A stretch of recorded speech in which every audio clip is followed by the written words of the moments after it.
The Stoics called them impressions. Buddhists called them sankharas. Modern psychologists call them schemas. 3 traditions, 3 languages, 1 discovery. Your life is not run by you.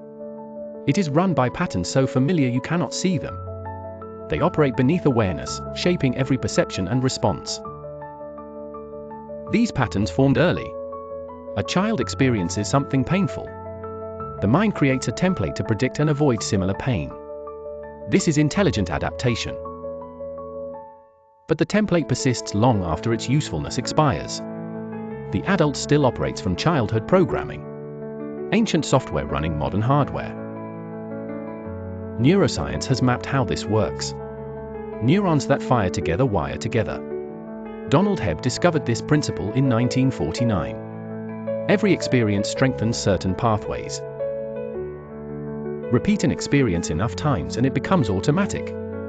You no longer choose the response. The pattern chooses for you. Speed replaces consciousness.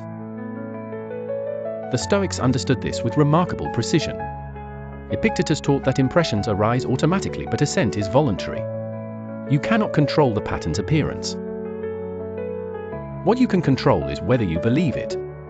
The impression says this is terrible. You can agree or investigate. That gap is where freedom lives. The Buddhists went further. They identified how sankharas create the illusion of a continuous self. Patterns pretending to be a person. Software believing it is the computer. They taught that what you call personality is really just habits.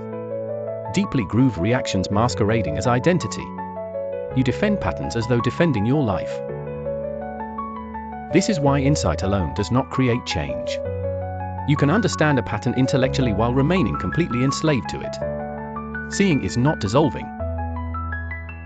Every tradition discovered this frustrating truth. Awareness is necessary but not sufficient. Something more is required to interrupt patterns with real momentum. Modern schema therapy, developed by Jeffrey Young, confirms the ancient diagnosis. Maladaptive schemas drive suffering. They distort perception, hijack emotion, compel behavior. Young identified 18 common schemas. Abandonment, defectiveness, failure, subjugation. These templates filter reality before you ever encounter it directly. You do not see what is there. You see what the pattern expects to find. Confirmation bias operates automatically, collecting evidence for beliefs you never chose. The pattern behind all patterns is this tendency itself. The mind's drive to categorize, predict, and automate. Useful for survival. Devastating for freedom. Breaking patterns requires 3 steps every tradition discovered independently. Recognition. Interruption. Replacement. Miss any step and the pattern reasserts itself. Recognition means catching the pattern in operation. Not after it has run. Not in theory. In the living moment when it activates. This requires trained attention. Interruption means creating a gap before the automatic response completes. A pause. A breath. A question. Anything that breaks the momentum between trigger and reaction. Replacement means offering an alternative.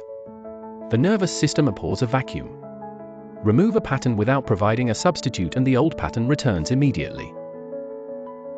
The Stoics used rational examination as interruption. Is this impression true? What is actually within my control here? Questions that create cognitive distance. The Buddhists used bare attention. Observing the pattern arise without adding anything to it. Not fighting. Not following. Just watching with precise awareness. Both approaches work because both introduce consciousness where automaticity ruled. Light enters the mechanical darkness. The pattern loses its invisibility. Here is your daily practice. Choose one recurring reaction you would like to change. Not your biggest issue. Something small but consistent. A specific trigger. For 1 week, simply notice when this pattern activates. Do not try to change it yet. Just recognize it in the moment. Say to yourself, there it is again. Recognition alone will begin loosening the pattern's grip. What you can observe, you are no longer completely identified with. Space appears between you and the reaction. Next week, add interruption. When you catch the pattern, pause. Take one conscious breath before responding. This gap may be only seconds. Seconds are enough. Finally, choose a replacement. Not suppression but redirection. What response would you prefer? Practice it deliberately until it begins to compete with the automatic one. What patterns are running your life while pretending to be your life?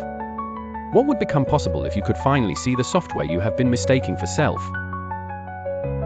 If you are ready for systematic pattern work integrating mind, body, and spirit, visit maaoot.org.